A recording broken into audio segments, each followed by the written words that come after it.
है सिद्धांत है आपका, बहुत ही सिंपल, एक लाइन में इसकी डेफिनेशन है ना। क्या है इसकी डेफिनेशन?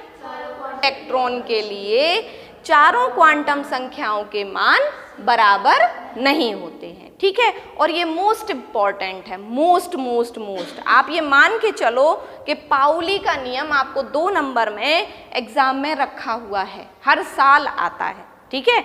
ये भले ही ना आए लेकिन ये जरूर आता है, ये बाई चांस कभी कभी पूछ लिया जाता है आपको, जैसे इस साल पूछ लिया गया तो इसके नेक्स्ट ईयर नहीं पूछा। एक तत्व में एक इलेक्ट्रॉन के लिए चारों क्वांटम संख्याएं बराबर नहीं होती हैं।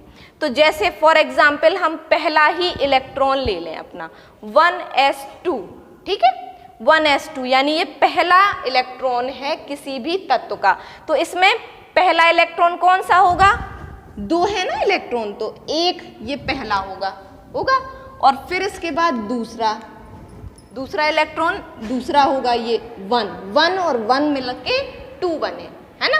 तो ये पहले इलेक्ट्रॉन के लिए चारों क्वांटम संख्याएं। अब इस इलेक्ट्रॉन के लिए आपको इलेक्ट्रॉन 1, तो इसके लिए n बराबर क्या हो जाएगा? 1, l बराबर क्या हो जाएगा? 0, फिर m बराबर 0, चूंकि l बराबर 0 है तो m बराबर भी 0 होगा। और s स्पिन क्वांटम संख्या है, उसके लिए +½ हो जाएगा, ठीक है, ये तो क्लियर है। अब यदि हम दूसरे इलेक्ट्रॉन के लिए लें, इस वाले इलेक्ट्रॉन के लिए, तो क्या हो जाएगा? वही सेम, n बराबर 1, l बराबर 0, m बराबर 0, लेकिन ये -½ तो यहाँ क्या हो गया? ये प्रूफ कर रहा है ना पाउली के नियम को कि चारों क्वांटम नंबर सेम नहीं है, 3 सेम है, 1 डिफरेंट है, ठीक है, ये क्लियर हुआ। अब आते हैं सेकंड एग्जाम्पल पर। तो क्या है, मान लिया हमने 2s इलेक्ट्रॉन, ठीक है, तीसरे इलेक्ट्रॉन पे आ गए हम।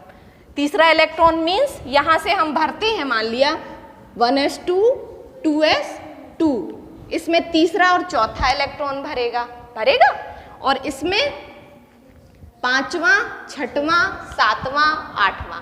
अब आपसे क्वेश्चन इस तरीके से भी आ सकता है कि मान लिया कोई आपको तत्व दे दिया कि नाइट्रोजन परमाणु के लिए 5वें इलेक्ट्रॉन की चारों क्वांटम संख्याओं के मान बताइए, ठीक है। तो आपको ये कैलकुलेट करना पड़ेगा कि ऑर्बिटल में जा रहा है, तो 5वां इलेक्ट्रॉन किस में जाएगा? इसमें जाएगा 2p में।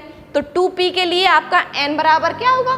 2 होगा, है ना, n बराबर 2 होगा। फिर उसके लिए आप निकालोगे 2, l बराबर 0, m बराबर 0 और s बराबर ±½ ठीक।